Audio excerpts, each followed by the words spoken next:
7:11 de la noche, estamos con Renato Cisneros, Omar Mariluz los acompañan en Conexión y vamos a hablar ahora del panorama internacional, en particular lo ocurrido en Brasil, Renato, pero antes de eso tenemos que hacer una mención importante sobre lo ocurrido, ¿no? Sobre lo ocurrido, esta, digamos, tragedia ocurrida en el país sobre los miembros de la FAP que han perdido la vida en este accidente. Así es, la caída del helicóptero en Amazonas que transportaba víveres a comunidades nativas y básicamente expresar nuestras condolencias a la familia en general de la FAB y en particular a la familia del comandante Luis Manuel Humberto Flores Muñoz, del capitán Brian Steve Calleja Martins, del técnico de primera Ronald Wilton Cortés Miñope y del técnico de segunda Nicolás Estrada Orejón, que perdieron la vida lamentablemente en esta intervención, en esta acción humanitaria, y por supuesto que compartimos su dolor y expresamos nuevamente nuestras más francas condolencias. Así es, nuestras sinceras condolencias a las familias de estos valerosos miembros de la Fuerza Aérea. Ahora sí, son las 7:12 de la tarde, vamos a hablar con la corresponsal para América Latina del Foja de Sao Paulo, Silvia Colombo, a quien le agradecemos por estar con nosotros esta noche y hablar un poco de la situación en Brasil, en particular de lo ocurrido con el presidente Jair Bolsonaro, que de alguna manera, y eso es lo que ha salido en la prensa internacional por muchos meses, menospreciaba los efectos de la COVID-19 sobre la población y sobre el mundo. Me parece que en algún momento se atrevió a llamarla como una simple gripecita o una histeria global. Sin embargo, ahora él ha sido o dado positivo para la COVID. Silvia, muy buenas tardes. ¿Qué tal, Silvia? Buenas tardes, ¿cómo están? Buenas tardes. Y sí, yo creo que hay que usar el verbo en el presente, ¿no? Él menospreciaba, ¿no? Él sigue menospreciando. Y bueno, dice que está enfermo, pero está perfecto y que la enfermedad solo es peligrosa para la gente que es mayor, que tiene otras comorbilidades, o sea que él va a pasar ileso por eso. Así que está usando políticamente su propia enfermedad. Es una cosa muy triste eso. Sí, y hemos visto incluso que ayer ha tenido una actitud de lo más entre temeraria e irresponsable, ¿no? Retirándose la mascarilla frente a los periodistas, con lo cual se corrobora eso que tú comentas, Silvia, ¿no? Sigue menospreciando. ¿Y qué es lo que dicen sus aliados políticos? ¿Validan esta actitud del presidente? ¿Entienden el drama por el que está pasando no solamente Brasil, sino en particular toda la región, ¿no? Con números altísimos de contagio? ¿Qué es lo que dicen los sectores políticos respecto de la actitud de Bolsonaro?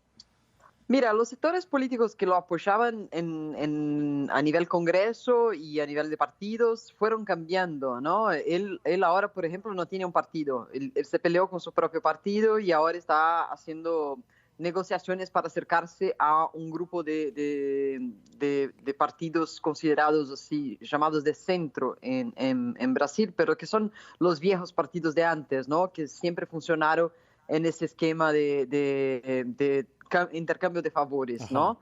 Entonces, ese es hoy su base electoral y también tiene su electorado, que así como él no cree en el peligro que es la pandemia y no cree que el coronavirus es un problema serio, ¿no? Y creen que hay que abrir la economía antes y dejar que la pandemia pase por sí misma.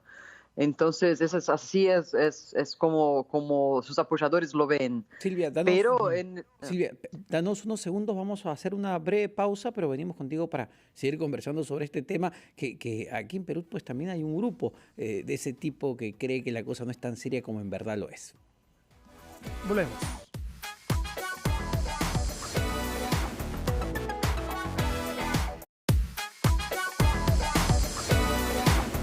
Estamos conversando con la corresponsal para América Latina del Foja de Sao Paulo, Silvia Colombo, y hablando de la situación de Brasil y en particular el presidente Jair Bolsonaro. Y yo te quería preguntar sobre la polémica que se ha generado también con la prensa brasileña, porque entiendo que la Asociación de Prensa de Brasil va a demandar ante el Tribunal Supremo al presidente Bolsonaro por exponer a los periodistas cuando todos, y este video pues ha dado la vuelta al mundo, se saca la mascarilla, una cosa y una situación increíble. Ni Donald Trump creo que está en una situación similar. Sí, sí, sí. Y mira que esos eran los periodistas que todavía van a cubrir todos los días su salida, su entrada en el palacio, porque ya hubo un problema con la prensa antes, porque antes todos los medios iban y hablaban con él ahí, pero él insuflaba, estimulaba a sus apoyadores a que agredieran verbalmente a los Ah, periodistas. Entonces, muchos de los periodistas de Folha, de Globo, de las principales cadenas salieron de esta cobertura. Y estos justamente que estaban ahí con él, uno era la televisión pública de Brasil y los otros dos periodistas de medios que siguen un poco la línea ideológica del gobierno. Pero aún así, él los expuso de una manera muy peligrosa y hoy el sindicato de periodistas de Brasil pidió la interrupción de ese tipo de cobertura, ¿no? De que él no dé entrevistas tan cercano a los periodistas y que las empresas retiren sus mobileros de ahí. Y ahora, Silvia, digamos, es la actitud del presidente, pero ya en lo concreto, en cuanto a las políticas públicas de salubridad frente a la COVID-19, ¿cómo ha estado reaccionando el Brasil? Es decir, ¿cuál ha sido la actitud de su Ministerio de Salud? Y ahí te quería hacer este comentario que también me sorprendió mucho y que está en los medios internacionales, ¿no? Que el presidente Bolsonaro vetó 16 disposiciones de una ley que obligaba a brindar atención médica a comunidades indígenas justamente durante la pandemia. Otra cosa que parece Sí. increíble. Sí, sí, sí, sí. No, eso es una monstruosidad y aparte de eso vetó el uso de barbijo, ¿no? De tapabocas en varios locales públicos. O sea que es casi una política al revés, ¿no? Para curar el virus, o sea, para contagiar la población. Mira, desde el gobierno nacional, su visión de lo que es la pandemia es la que estábamos hablando al principio, de que no es nada, que es una gripe un poco más fuerte, que si la persona tiene resistencia física, buena salud, la va a atravesar tranquilamente y solo van a morir los que tienen comorbilidades, como si eso fuera una justificativa para no hacer mucha cosa, ¿no? Lo que sí se está haciendo es un esfuerzo de los estados, de los gobernadores estaduales, de imponer cuarentenas en sus estados. Y eso funcionó más o menos en São Paulo, en Río, en el Distrito Federal, otros estados del país. Pero ahora, por la presión de la economía, de los empresarios y Ujú. del propio gobierno, están empezando a abrir, mientras la curva todavía está subiendo. O sea que es un momento muy grave todavía. Ujú. Silvia, hace un rato Omar mencionaba el caso de Donald Trump Mm. y claro, uno sabe, ¿no? Y ve que en Estados Unidos lo que está sucediendo la estrategia antipandemia es que va a tener unas inevitables consecuencias políticas ahora en noviembre. Yo sé que las próximas elecciones todavía están muy lejos en Brasil, me parece que son para el 2022. Sin embargo, Sí. Bolsonaro partió este año como favorito, ¿no? En las encuestas, incluso ya pensando en el escenario Ujú. electoral de aquí a 2 años. Sí. Quizás sea pronto para preguntarlo, pero ¿tú crees que lo que está sucediendo hoy en el Brasil con el Ajá. número de contagiados y de fallecidos vaya a tener también repercusiones a nivel electoral en las pretensiones de Jair Bolsonaro? Yo creo que sí, porque aunque cuando miramos sus apoyadores en las calles y la gente que sigue apoyándolo, vemos bastante gente, es menos de 30%. Está su apoyo ahora está entre el 27 y el 30%. Y Ujú. esas personas son más ruidosas justamente porque, así como Bolsonaro, ellos no creen que existe la enfermedad. Entonces se exponen, salen, hacen manifestaciones, salen con banderas y todo eso. Y la gente que no, la gente que cree que el virus es real y que hay que cuidarse, está en su casa y no sale a protestar en contra de Bolsonaro. Yo creo que si fuera en una otra situación sin pandemia, Claro, habría ya claro. protestos de calle muy, muy grandes en contra de Bolsonaro. Entonces yo creo que si las elecciones fueran hoy, él no tendría tantas chances de reelegirse. El problema es un poco lo que tú estabas mencionando. Todavía hay un tiempo después de eso, ¿no? Y si la Así economía se es. recupera, él tiene chances, sí. Claro que sí. Ahora, lo que veo también que ha circulado bastante en las últimas horas es un video de Jair Bolsonaro tomando este medicamento que incluso la OMS, la propia OMS ha dicho Sí, que no genera ningún efecto positivo contra la COVID-19, la famosa hidroxocloroquina, hidroxicloroquina. ¿verdad? Sí, sí.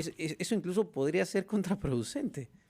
Totalmente, porque es un medicamento, medicamento como ustedes estaban comentando, que es muy controvertido, ¿no? Para algunas personas funciona en un tratamiento orientado por un médico junto con otras drogas, para otras no, principalmente las que tienen problemas cardíacos. Pero esta droga se politizó también, ¿no? Así como en Estados Unidos, en Sí. Brasil, Donald Trump dijo que tomaba hidroxicloroquina preventivamente. Y Bolsonaro es un títere, es un imitador de Trump. Entonces, si Trump dijo que la hidroxicloroquina está bien, él también dijo que él mismo empezó a tomarla y que ya está sintiéndose súper bien. Si miran un video que él hizo ayer y puso en sus redes sociales, uno piensa que puede ser una propaganda de la Sí. hidroxicloroquina, porque él aparece sonriente, miren cómo estoy bien, desde ayer estoy tomando hidroxicloroquina, voy a tomar una más y toma. O Wow. sea, en términos de símbolo para una población de 210 millones de personas, la gente queda muy confusa, aunque su alcalde y su gobernador esté tomando medidas locales en contra del virus. eh, eh, la persona ve al presidente actuando así y no sabe qué pensar, ¿no? Me cuesta, escuchándote, Silvia, me cuesta pensar que haya no solamente sectores políticos, sino toda una franja de la población que, más allá de menospreciar el virus, cree que la enfermedad no es todo lo grave que está haciendo. ¿Cómo sientes Mm. que en general la sociedad brasileña está procesando esta pandemia? Entiendo que ayer se ha vivido uno de los días más mortíferos con más de 1.200 fallecidos. Mm. Ese dato indiscutible, es decir, uno puede creer que la enfermedad no es tan grave como se dice, pero las cifras son concretas y seguramente hay un subregistro y los muertos son muchos más. Sí, ¿Cómo sientes que la sociedad es brasileña que las está? cifras no son Sí. concretas para un montón de gente. Las cifras son concretas y para una población lúcida que cree en la ciencia, que cree que los datos que revela la Organización Mundial de Salud están correctos, Ujú. que lee y ve que hay un montón de entierros sucediendo en ciudadecitas pequeñitas que tienen un cementerio pequeñito, que de repente hay un montón de muertos siendo enterrados. Pero la gente que cree en Bolsonaro cree de una manera casi religiosa. Entonces hay toda una Sí, narrativa construida por sus hijos claro. principalmente, que son los que manejan las redes sociales y disparan WhatsApps, mensajes en las redes sociales, diciendo que todo lo que sale en la prensa seria, ¿no? La prensa independiente, es mentira, Mm. que Globo o Folha o otro medio importante, Bandeirantes, o sea, están yendo a cementerios y filmando cuevas vacías para decir que son cuevas para gente Qué de COVID horror. y no lo son. Circulan imágenes incluso de cajones abiertos sin nadie, sin ningún muerto O sea, adentro y es dicen una que esos son los maquinaria de fake news, una el propio maquinaria de fake news, gobierno. exactamente. Sí, sí, sí. Ujú. Y toda una serie de conspiraciones, ¿no? De que es una campaña de China para destruir los gobiernos de derecha en el mundo, que China está asociada con el PT, el partido del expresidente Lula, que es toda una conspiración. Y les cuento que no es solo el ciudadano de a pie o más humilde, sin educación, sin formación, que acredita en eso. También empresarios, gente formada, gente con tercero grado superior completo, que creen Mm. eso. Es una tristeza lo que está pasando. Y Silvia, aunque suene un poco redundante, el ministro, por ejemplo, de Salud de Brasil, sustenta, digamos, avala todas estas declaraciones. La verdad que no tenemos un ministro de salud en este momento. Tuvimos dos ministros que el primero recomendó cuarentena y tuvo fricciones con Bolsonaro, Bolsonaro lo echó. El segundo era un médico también, como el primero, aceptó el tema de la cuarentena, bueno, vamos a hacer otra estrategia y todo eso, pero Bolsonaro quería que él firmara un decreto distribuyendo hidroxicloroquina a la población, Buah. que el Bolsonaro pidió que el ejército fabricara hidroxicloroquina. Qué Estamos en bárbaro. Brasil con un stock monstruoso de hidroxicloroquina. Y el ministro ese dijo, no se puede así simplemente distribuir un medicamento que Y lo echaron también. tiene restricciones. Y salió también este ministro. Ahora, el que está ahí era el número 2 de este ministro, que es un militar, que lo puso ahí Bolsonaro, entonces es un ministro interino, que solamente firma lo que Bolsonaro le manda firmar. Por ejemplo, el decreto diciendo que la cloroquina debe ser distribuida en la red pública de salud a todos los pacientes que tienen sospecha de COVID. Bueno, la crisis entonces en Brasil no se restringe únicamente al tema sanitario, sino también hay un componente político muy delicado. Silvia, muchísimas gracias por estar con nosotros y por compartir estos minutos aquí en Conexión. Silvia Colombo, corresponsal para América Latina de Folia de Sao Paulo. Hacemos una pausa, mi querido Omar. ¿Cómo le estás pasando, Omar? ¿Bien o no? Muy bien, Sí, ¿no? muy bien, muy divertido, Sí, ya con todo el tú ánimo. sabes ya cómo es Conexión, así que te agradecemos por la compañía. Corta, regresamos con más aquí en RPP, La Voz del Perú.